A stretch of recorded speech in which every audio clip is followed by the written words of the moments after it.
नमस्कार विद्यार्थी मित्रांनो. तर स्वागत आहे तुमचं आपल्या IIA प्लॅटफॉर्मवरती. लास्ट लेक्चरमध्ये आपण आयुर्वेद इतिहास चालू केला. लास्ट टॉपिक ऑफ संस्कृत आरंभ संस्कृत सिरीज. ठीक आहे. त्याच्यामध्ये आपण ज्या संहिता काळामध्ये ज्या घटना घडल्यात म्हणजे कोणी कोणी कोणकोणत्या संहिता लिहून ठेवल्यात त्याचे चार्ट मी त्या बोर्डवरती लिहून दिले. त्या चार्टमध्ये सूत्रस्थान झाले, निदान जेवढे पण सूत्रस्थान असतील ते सगळे, त्याच्यामध्ये कोणकोणते स्थान आहेत, पुन्हा स्थानानंतर किती किती सूत्रस्थान आहे, कोणकोणते स्थान झाले, त्याच्यानंतर श्लोक, श्लोक नंतर सूत्र वगैरे ते संख्या, या गोष्टी, अध्याय, नंबर ऑफ अध्याय, या सगळ्या गोष्टी समजून सांगितल्या. आता आता आपल्याला बघायचंय बघा, इथे आयुष मंत्रालयाविषयी गोष्टी बघायच्यात आपल्याला. आयुष मंत्रालय कधी आलं, आयुष मंत्रालयाचं काम काय, ठीक आहे. पण त्याच्या आधी हा एक MCQ बघायचा इम्पॉर्टंट, अश्वचिकित्सा आणि त्याच्यानंतर गज आयुर्वेद. ठीक आहे. गज आयुर्वेद आणि अश्वचिकित्सा. अश्वचिकित्सा म्हणजे जो नकुल होता, फक्त लक्षात ठेवायचं नकुल कोण होता, काय होता, आपल्याला त्याच्याशी काही घेणं नाही. नकुल, त्या नकुलनं काय केलं माहिती का, अश्वशास्त्र ते रचनाकार आहेत. काय रचनाकार, ग्रंथाचं नाव काय होतं रे, अश्वचिकित्सेमध्ये अश्वशास्त्र. त्याच्यानंतर त्याचा रचनाकार कोण, नकुल. अश्ववैद्यकचा रचनाकार कोण, जयदत्त. गज आयुर्वेद प्रवर्तक कोण रे, पालकाप्य. प्रवर्तक कोण, हा रचनाकार ऍक्च्युली, प्रवर्तक, रचनाकार प्रवर्तक त्याला पण होऊ शकतो. ठीक आहे. पालकाप्य, पालकाप्यनं 2 ग्रंथ दिले बघा. कोणते दिले, हस्त्या आयुर्वेद आणि गजशास्त्रा महा. गज आयुर्वेद म्हणजे हत्तीविषयी रिलेटेड ज्या चिकित्सा आहेत, ज्या आयुर्वेदामध्ये वर्णन केलेले आहेत. ठीक आहे. आता आपण बघितले बघा की शंकराने म्हणजे गणेशाचं जे शिर छाटलं, त्याच्यानंतर त्याला गणेशाला हत्तीचं शिर देण्यात आलं. ठीक आहे. आपण त्याला गजपती गणपती असं बोलतो. ते तेव्हापासून ह्या गोष्टी आपल्या आयुर्वेदामध्ये चालत आहेत. आपण जे बोलतो हेड ट्रान्सप्लांट, ब्रेन ट्रान्सप्लांट, ज्या गोष्टी आता आपण ॲलोपॅथीमध्ये बघतोय, ज्या सध्या तरी इम्पॉसिबल आहेत, पण पॉसिबल होऊ शकतं नंतर. ठीक आहे. त्या गोष्टी याच्या आधी पण सांगितलेल्या आहेत. कोणकोणत्या, हस्त आयुर्वेद आणि गजशास्त्र या 2 ग्रंथामध्ये. ग्रंथांची नावे लक्षात ठेवायची. कोणते, हस्ते आयुर्वेद आणि गजशास्त्र, गजशास्त्र महा. आता इथे एक ग्रंथ होता कोणता, गजलक्षण, तो कोणी लिहिलाय, बृहस्पती. गजदर्पण, हेमाद्री. ह्या गजदर्पण जो आहे, गजदर्पण याला स्टार करून ठेवायचं. MCQ येण्याचे मॅक्झिमम चान्स. अश्वशास्त्रावरती आत्ता जे ऑड बॅच पेपर झालाय, तिथे अश्वशास्त्रावरती नकुल म्हणजे रचनाकार कोण होता अश्वशास्त्राचा, खाली ऑप्शन दिले होते भरपूर सारे. भरपूर साऱ्या ऑप्शन मध्ये जयदत्त, हे सिमिलर ऑप्शन जे पुस्तकामध्ये सुधामध्ये जे वाचता, सिमिलर ऑप्शन असते बघा. सिमिलर ऑप्शन असल्या कारणाने आपल्या सहजासहजी लवकर कळत नाही, म्हणून काय लक्षात ठेवायचंय, अश्वशास्त्राचा नकुल. ठीक आहे. आता आयुष मंत्रालयाची निर्मिती कधी झाली, 9 नोव्हेंबर 2014. लक्षातच ठेवायचं. कधी, आयुष मंत्रालय आपल्याशी रिलेटेड आहे, ॲलोपॅथीशी सुद्धा रिलेटेड आहे. म्हणजे जेवढा पण वरतून फंड येतो तो कोण मॅनेज करताय, आयुष मंत्रालय. ठीक आहे. जेवढे पण प्रोग्राम होता, जे आपण GMC GAC, जे आपण सेमी गव्हर्नमेंट प्रायव्हेट कॉलेज जेवढे पण असतील सगळे, आपण जर बघा म्हणतो की कमिटी येणार आहे, कमिटी येणार आहे, कमिटी कशाची असती, आयुष मंत्रालयाची. आयुष मंत्रालयाची कमिटी असती. त्याच्यावरती पेशंट फ्लो किती त्यांचा, केस पेपर किती आहे, नंबर ऑफ स्टुडंट किती आहे, नंबर ऑफ स्टुडंटची अटेंडन्स किती आहे, या सगळ्या गोष्टीचं इथं मॅटर करतंय. ठीक आहे. कशासाठी, आयुष मंत्रालय. निर्मिती कधी रे पोरांनो, 9 नोव्हेंबर 2014. ISM and H. ठीक आहे. म्हणजे हे M फॉर मेडिसिन आणि होमिओपॅथी. काय, होमिओपॅथी. ठीक आहे. आयुर्वेद आणि होमिओपॅथीचा विचार कधी करण्यात आला, मार्च 1995 मध्ये या गोष्टीचा विचार करण्यात आला. नोव्हेंबर 2003 मध्ये आयुर्वेद, योग व युनानी सिद्ध आणि आयुष, ज्याला आपण बोलतो सध्या. ठीक आहे. कोणता रे, आपला जो ICSM बोलतो त्याला आपण, त्या ICSMच्या अंडर या सगळ्या गोष्टी येतात ना. नामकरण काय झालं त्याचं, आयुष. आयुष नामकरण कधी झालं, नोव्हेंबर 2003 ला. नामकरण झालंय, फक्त लक्षात ठेवायचं, नामकरण झाले. काय झाले, नामकरण. आणि स्थापन कधी झाले, त्याच्यानंतर त्याचे 2014 ला, 9 नोव्हेंबर 2014 ला त्याला काय म्हणतात त्याला, गोष्टी पुढे अशा होत गेल्या. ठीक आहे. म्हणजे त्याला आपलं प्रेरणा मिळाली. कसे, 9 नोव्हेंबर 2014 मध्ये. नोव्हेंबर 2003 मध्ये आयुर्वेद, योग, युनानी सिद्धा अँड आयुष याचं नामकरण झालंय. म्हणजे वेगवेगळे फील्ड बघा, सिद्धा, योगा, याच्यामध्ये योगा बाकी बघा. ठीक आहे. युनानी, BUMS, BAMS, BPTH, म्हणजे आपलं काय बोलतो त्याला, ह्या गोष्टी इथे योगाच्या ज्या गोष्टी असतात त्या देण्यात आल्या. ठीक आहे. म्हणजे वेगवेगळे डिपार्टमेंट स्थापन झाले. कधी, नोव्हेंबर 2003 ला. आता राजा अशोकचं इथे वर्णन का आलंय. राजा अशोक जग जिंकायला निघाला होता. जग जिंकत असताना त्याने खूप साऱ्या पशूंची, मानवांची हत्या केली. हे आधीचे त्याचं म्हणजे कार्य होतं. ठीक आहे. त्याला असं वाटत होतं की पूर्ण जग हे त्याला काबीज करण्यासाठी ह्या गोष्टी इम्पॉर्टंट आहेत. परंतु झालं काय, त्याने एक प्रसंग घडला, त्या प्रसंगामुळे त्याला काय केलं, त्याला त्याचं मनपरिवर्तन झालं. मनपरिवर्तन कसं झालं, त्याचा बुद्धामुळे त्याचं मनपरिवर्तन झालं, तो बुद्धांना भेटला. त्याचा वंश कोणता आहे रे, मौर्य वंश. जन्म काही झालता 304 इसवी सन पूर्ण. पटना आणि बिहार, सध्याचा जो बिहार आहे त्याला पाटलीपुत्र बोलतो बघा आपण, पाटलीपुत्र. ठीक आहे, पाटलीपुत्र का बोलतो, पाटणा बिहार. शासनकाल किती रे, 273, म्हणजे शासन त्याने 304 मध्ये त्याचा जन्म झाला. पिता कोण, राणी धर्मा त्याचे पिता होते. जन्म काही झाला 304 मध्ये आणि त्याचा शासनकाल 273 ते 232.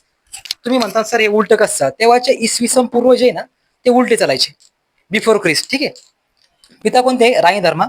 श्रीलंका, कंबोडिया या देशामध्ये त्यानं बुद्ध धर्माचा प्रसार केला. का केला प्रसार त्यानं, त्याला वाटलं की आता हे बुद्ध कुंजी आपल्याला ज्ञान मिळाले, त्यांना सगळीकडे प्रसार झाला पाहिजे. फर्स्ट टाइम हिस्ट्रीमध्ये, पहिल्या वेळेस इतिहासामध्ये पशु बळीबंदी करणारा कोण होता, तर तो होता राजा अशोक.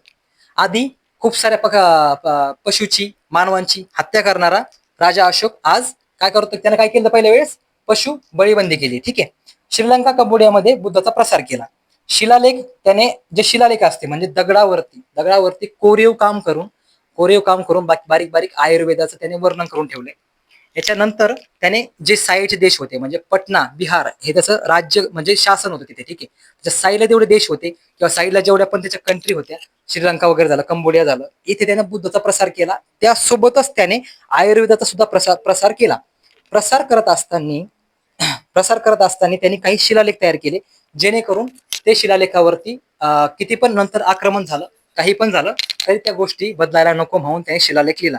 हे शिलालेख सध्याच्या काळामध्ये सुद्धा अवेलेबल आहेत. ठीक आहे. आता ही झाली मागची हिस्ट्री. आता इंग्रज काळामध्ये काही इंग्रजांनी बरेचसे आयुर्वेदाला सपोर्ट केलाय. ठीक आहे. बऱ्याचशा गोष्टी नंतर चोरून पण नेल्या गेल्या, म्हणजे पायरेसी झाली. ठीक आहे. त्याच्यानंतर येणार आपले समिती वगैरे येणार. समितीच्या आधी आधुनिक वैद्य म्हणजे जे मॉडर्न मेडिसिन होते, मेडिसिनची प्रॅक्टिस करत होते, त्यांनी आपल्या आयुर्वेदामध्ये काय काय काम केले ते बघायचे आपल्याला. त्याच्यानंतर समिती बघायची. समितीनंतर रॉ बघायचे, RAB. त्याच्यानंतर आपल्याला जो आपला आयुष प्रोग्राम होता, त्या आयुष प्रोग्राम मध्ये काय काय घटना घडल्या, कसं कसं ते पुढे गेले, त्याला चालना कशी मिळाली, प्रेरणा कशी मिळाली, ह्या सगळ्या गोष्टी आपल्याला बघायच्या. ठीक आहे. आता नेक्स्ट स्लाइड वरती आपण त्या गोष्टी बघूयात.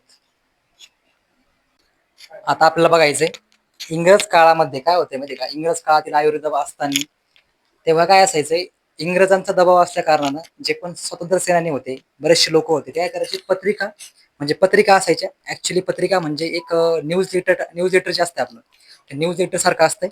ते न्यूज लेटर घराघरात पोहोचलं गेलं पाहिजे, इंग्रजांच्या हाती लागता कामा नये, यासाठी जे पत्रिका तयार करायची, म्हणजे पत्रिका फॉर्मॅटमध्ये असं असते. बुक तयार केलं तर ते बुकवरती काय करायचे, बुकवरती बंदी आणायचे. ठीक आहे, बॅन आणायचे. त्या कारणास्तव काय करायचे, इंग्रज काळातील आयुर्वेदामध्ये आपल्या पत्रिका तयार झाल्या. ठीक आहे. पत्रिकेचे नाव एवढं लक्षात ठेवायचे. पत्रिकामध्ये 4 नाव लक्षात ठेवायचे फक्त आपलं. कोणते, आरोग्य सुधाकर 1901, चिकित्सक 1918, हे त्याचे सन आहेत प्रकाशनचे. ठीक आहे, म्हणजे कधी प्रकाशित झाल्यात. आणि पत्रिकाचे नाव आहेत, 4च नाव लक्षात ठेवायचे. ऍक्च्युली 20 ते 22 नाव आहेत, 20-22 नाव लक्षात ठेवायची गरज नाही, फक्त एवढं लक्षात ठेवायचे. आरोग्य सुधाकर 1909, चिकित्सक नावाची पत्रिका आली 1918 ला, आयुर्वेद 1919, धन्वंतरी देवाच्या नावानं धन्वंतरी आली 1924 ला.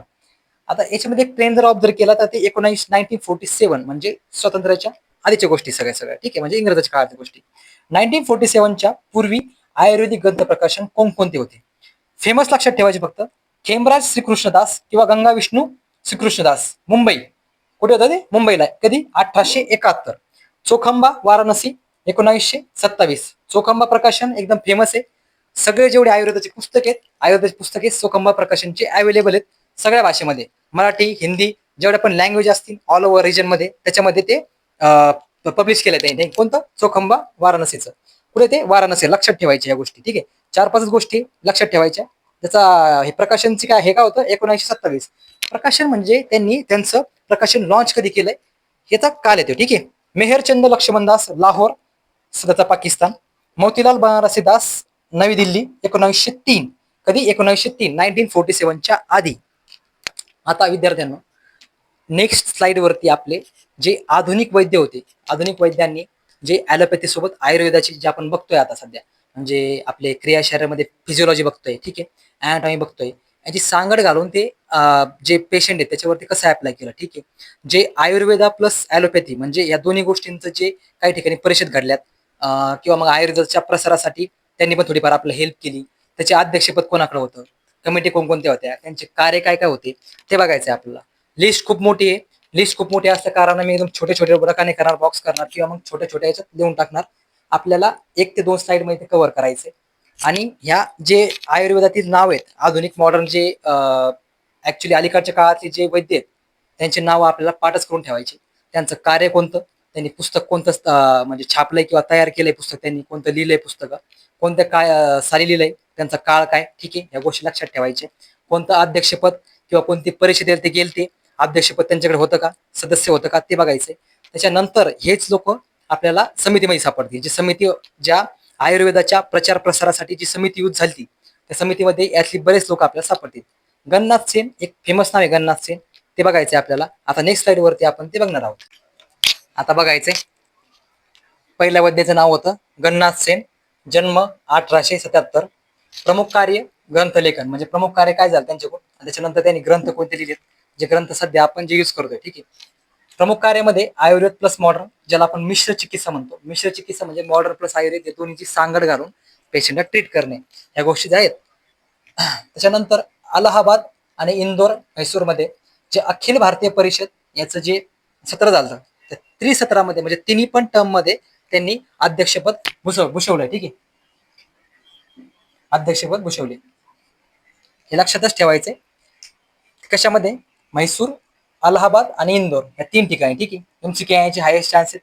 कलकत्ता विश्वनाथ आयुर्वेद, कलकत्त्यामध्ये विश्वनाथ आयुर्वेद महाविद्यालय, BAMS कॉलेज व कल्पतरू नावाचं एक कॉलेज, म्हणजे 2 कॉलेजची त्यांनी स्थापना केली आहे. कोणी, आपल्या गन्नाथ सेनानी. कधी केली ती, 1877 त्यांचा जन्म झाला त्याच्यानंतर, ठीक आहे. सॉरी, एक्झॅक्ट डेट इथे अवेलेबल नाही आपल्याकडे. पण त्याच्यानंतर काशी हिंदू विद्यापीठ, इथे जे आपलं काशी हिंदू विद्यापीठ आहे, तिथे आयुर्वेद विभाग जो आहे त्याचं अध्यक्षपद त्यांच्याकडे होतं, आयुर्वेद विभागाचं. त्याच्यानंतर बघायचंय ग्रंथलेखनमध्ये प्रत्यक्ष शरीरामध्ये आपली जी अॅनाटॉमी आहे, मॉडर्न अॅनाटॉमी, त्यांनी तिथे त्याचा अभ्यास केला. छंदोबद्ध ग्रंथ दिला. शारीर परिभाषा म्हणजे आपण परिभाषा शारीर बघतोय सध्याचं कोर्स झालं, ज्या पण गोष्टी असतात तुमच्या नंबरमध्ये, त्या शारीर परिभाषेमध्ये संज्ञा पंचविमर्श हा एक ग्रंथ दिलाय. उपाधीमध्ये महाउपाध्याय, असे 2-3 त्यांचे ग्रंथ आहेत. याच्यावर यायचे जास्त चान्स आहे. प्रत्यक्ष शारीरम आणि शारीर परिभाषा या 2 ग्रंथाचे ग्रंथलेखन कोणी केले, असं खाली आपलं ऑप्शन असतील, तेव्हा लक्षातच ठेवायचे कोणी केलं तर, ठीक आहे. त्यांचा जन्म लक्षात ठेवायचा 1877. नंतर हे लक्षात ठेवायचं, अलाहाबाद, इंदोर, म्हैसूरमध्ये जे अखिल भारतीय परिषद झाली, त्याच्यामध्ये त्यांनी 3 स्टेजवरती त्यांनी काय केलं तर अध्यक्षपद भूषवलं होतं, ठीक आहे. आणि हे त्यांच्या कॉलेजचे नाव आहेत. नंतर आपलं काशी हिंदू विद्यापीठमध्ये काय केलं तर आयुर्वेद विभागाचे अध्यक्ष होते, ठीक आहे. मिश्र चिकित्सक होते ते, मिश्र चिकित्सक, ठीक आहे. या सगळ्या गोष्टी लक्षात ठेवायच्या. आता हे जे मॉडर्नचे आधुनिक काळातले जे अलीकडच्या काळातील जे वैद्य आहेत, त्यांचं थोडंसं इंट्रोडक्शन खूप मोठे, हे लेक्चर थोडं लांब होऊ शकतं. व्यवस्थितरित्या बघायचंय, नोट डाऊन करून घ्यायचं, ठीक आहे. यामिनी भूषण राय, जन्म 1 जुलै 1879. या स्लाइड वरती आपण 2 वैद्य कव्हर करणार आहेत. यामिनी भूषण राय, जन्म 1 जुलै 1879, पायोग्राम या गावामध्ये त्यांचा जन्म झाला. ते गाव कुठे होतं, काय होतं याच्याशी मतलब नाही, फक्त पायोग्राम लक्षात ठेवलं खूप झालं. त्याच्यानंतर प्रमुख कार्यामध्ये वैद्यराज फार्मसी, जी वैद्यराज सध्या फार्मसी जी फेमस आहे बघा, वैद्यराज फार्मसी, जिचे प्रॉडक्ट फेमस आहेत, ची स्थापना कोणी केली रे, यामिनी भूषण राय यांनी. 7वं अखिल आयुर्वेद परिषद मद्रास येथे झालती.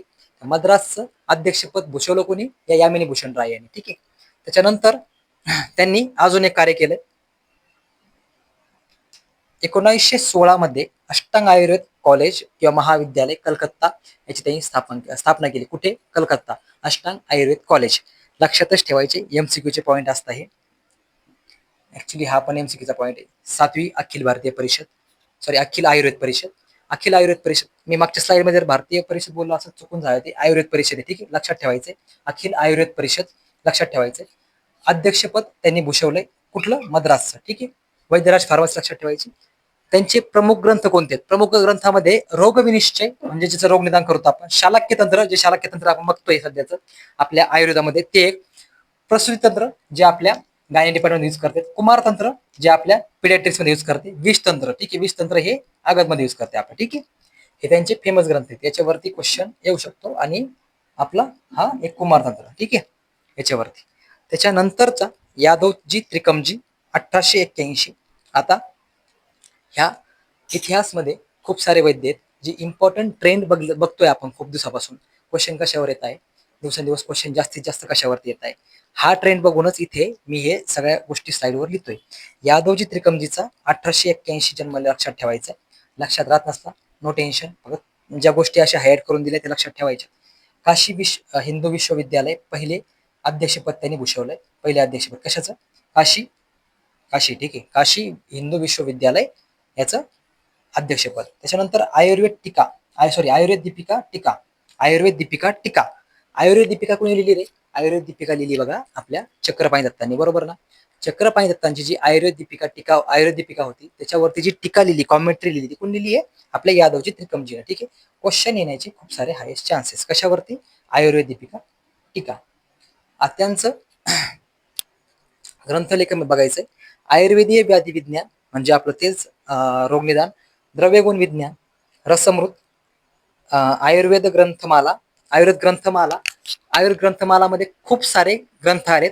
मग त्या खूप साऱ्या ग्रंथामध्ये फक्त आपलं काय लक्षात ठेवायचं? ही सिरीज लक्षात ठेवायची. कोणती? आयुर्वेद ग्रंथमाला.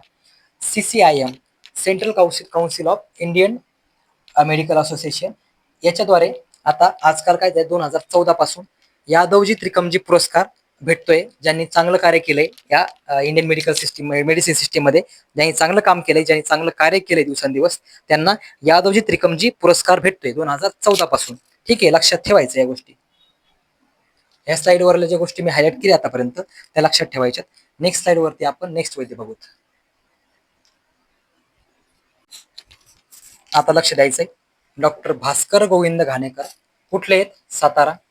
क्वेश्चन यायचे मॅक्झिमम चान्स. MBBS होतो माणूस, MBBS, ठीक. MBBS माणसाने इतकं भारी काम केलंय. त्याचे हे जे एवढे मी ग्रंथ लिहित नाही, ते ग्रंथ इम्पॉर्टंट आहेत. या व्यतिरिक्त त्याचे खूप सारे ग्रंथ आहेत, खूप सारे, ठीक आहे. त्याच्यामुळं, आणि कुठला आहे आपला? साताऱ्याचा, त्याच्यामुळे लक्षात ठेवायचं सातारा. आपल्या महाराष्ट्रामध्ये असल्या कारणानं, MHSच्या अंडर असल्या कारणाने ह्या गोष्टी येऊ शकतात. BHU जे BHU मध्ये त्यांनी अध्यापन केलं, म्हणजे अध्यापन केल्याच्या नंतर काय प्रमुख कार्य जास्त काही होतं, पण ग्रंथलेखन जे इम्पॉर्टंट, ठीक आहे. ग्रंथलेखन, सुश्रुत संहितेचं सूत्रस्थान, शारीर स्थान, निदान स्थान, याच्यावरती त्यांनी टीका केली.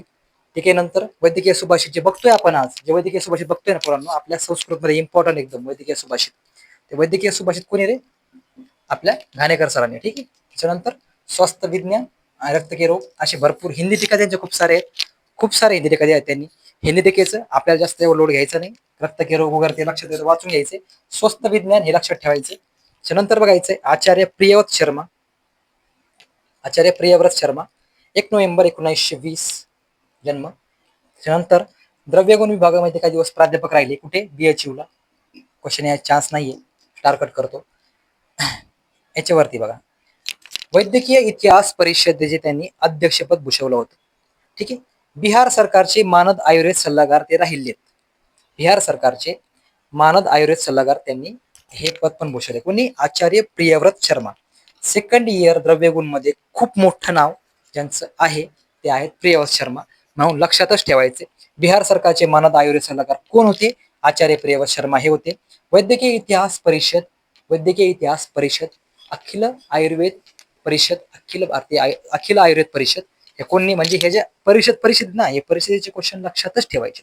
बिहार सरकारचे मानद आयुर्वेद सल्लागार ते होते. त्याच्यानंतर बघायचंय ग्रंथलेखन. ग्रंथलेखन मध्ये द्रव्यगुण विज्ञान, द्रव्यगुण विज्ञानचे 5 खंड, म्हणजे 5 पार्ट त्यांनी दिलेत. खूप मोठे पार्ट आहे. खूप एकदम सुंदर एक्सप्लेनेशन त्यांनी भारी दिले त्याच्यामध्ये. इम्पॉर्टंट आहे, लक्षातच ठेवायचं. अष्टांग निघंटू दिलाय.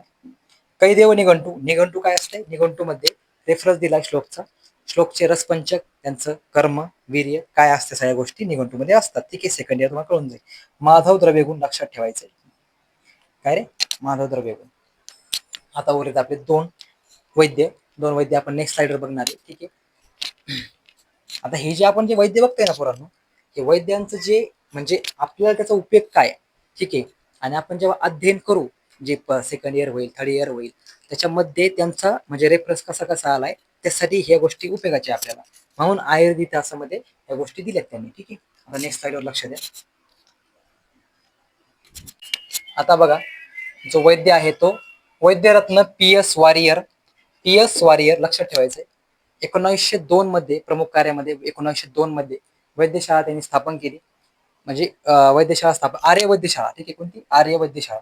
धन्वंतरी मासिकाचे संपादन त्यांनी चालू केले. त्याच्यानंतर कोटकर येथे फ्री, म्हणजे जी मोफत आर्य वैद्यशाळा जी होती त्यांनी 1924 या सणामध्ये चालू केली. ठीक आहे, आता ग्रंथलेखन कोणते? बृहत शारीरम आणि अष्टांग शारीरम. ठीक आहे, हे दोन लक्षात ठेवायचे, इम्पॉर्टंट ग्रंथ आहेत त्याचे.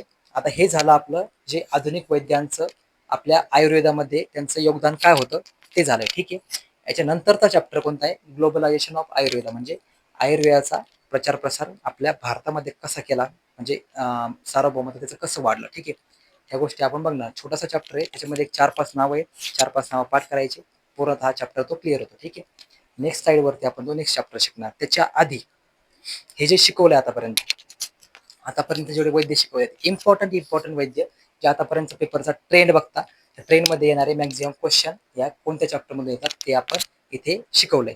ते काय करायचं पोरांनो तुम्हाला, जेव्हा आता तुम्ही लेक्चर बघताल, ठीक आहे, लेक्चर बघताना आपल्या साईडला एक रफ बुक असेल, जी पण असेल, किंवा संस्कृतची नोटबुक असेल तुम्ही जी केली असेल, किंवा रफ बुक असेल, त्या रफ बुकवरती एकदम बारीक अक्षरात किंवा एकदम तुमचं जे रनिंग हँड रिटन नोट्स आहेत, म्हणजे चालू मध्ये जे तुम्ही नोट्स काढताय त्या नोट्समध्ये हे लिहून घ्यायचंय. पुन्हा पुन्हा पुन्हा पुन्हा वारंवार वाचत राहायचंय. आयुर्वेद इतिहासला 20 मार्कच वेटेज आहे, मान्य आहे, पण 20 मार्क तुमच्या हातचे जर तुम्ही थोड्याफार गोष्टी पाठ केल्या तर. ठीक आहे, आता आयुर्वेद इतिहासच्या आधीचे जे चॅप्टर होते आपले अन्वय वगैरे, याच्यामध्ये थोडं तुम्हाला टेक्निक लागते, म्हणजे जर तुम्ही व्यवस्थित पाठ केल्यानंतर सण झाले, समजा त्याचे इयर झाले, इयर नंतर त्यांचे कोणतं अध्यक्षपद होतं, काय होतं त्यांचं, BHU मॅक्झिमम बघा, काशी हिंदू विश्वविद्यालय याचा रेफरन्स मॅक्झिमम टाइम आलाय, त्याच्यामुळे तिथे मॅक्झिमम MCQ बनण्याचे चान्स असतात. समिती, एक म्हणजे समिती. ठीक आहे, एक म्हणजे समिती, त्याच्यानंतर संहिता काल, आणि थर्ड आहे आपला आधुनिक वैद्यांचे योगदान आणि जे आपल्या सिस्टीम बनलाय.